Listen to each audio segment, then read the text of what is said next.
Okay, remember one of the assumptions that I talked about earlier was the geologic column is a snapshot or a record of the changing of life over approximately 600 million years. So this picture here is from Carl Baugh's museum, Creation Evidence Museum, and he claims to have the most out-of-place artifacts in the world. And so here are a few of these artifacts, and it shows that the evolutionary assumptions about this being a snapshot of the evolution of life over a long period of time is wrong. Now we see this is a dinosaur footprint and a human footprint, and the dinosaur actually stepped into or on the human print after the human walked by. And if we go over here in the geologic column, that was in the Cretaceous. So that would be clear down here in the time of the dinosaurs. Humans are not supposed to exist until clear up here. Here's another one. Well, this is another footprint that basically is in a little lower in the Cretaceous here. So that's these two.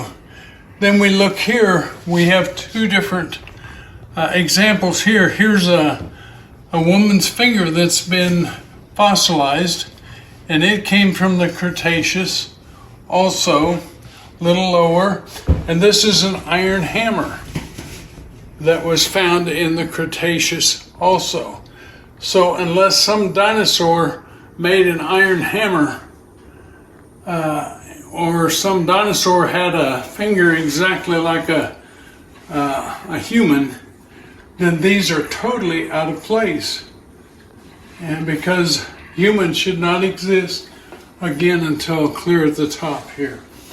Now we've got two more human footprints. This is one of an adult and a child, and it is in the Triassic period.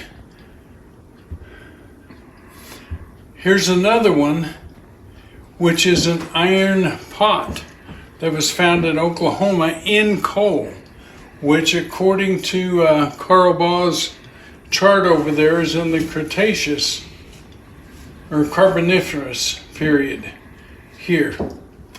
So we're getting lower and lower in the geologic column with evidences of humans existing at that point. Now down here at the bottom, this one is a shoe print, and we've been to his museum, and you can actually see where there's like a leather strip, maybe an eighth of an inch, maybe a little wider in diameter, and you can see where it was sewed around, like a leather was laid over and then it was sewed. The thing is it's squishing a trilobite. Trilobites are clear down here in the geologic column. So basically you're getting, in fact, Carl Baugh's explanation of this says it's in the Cambrian. But the true picture of what I thought a trilobite looked at is a little bit higher in the column. But basically, you're talking way down. This would mean in the Cambrian, man existed about 500 million years before they were supposed to exist. So to me, this is strong evidence that there's something wrong with the assumption that this is a record of the evolution of life over about 600 million years.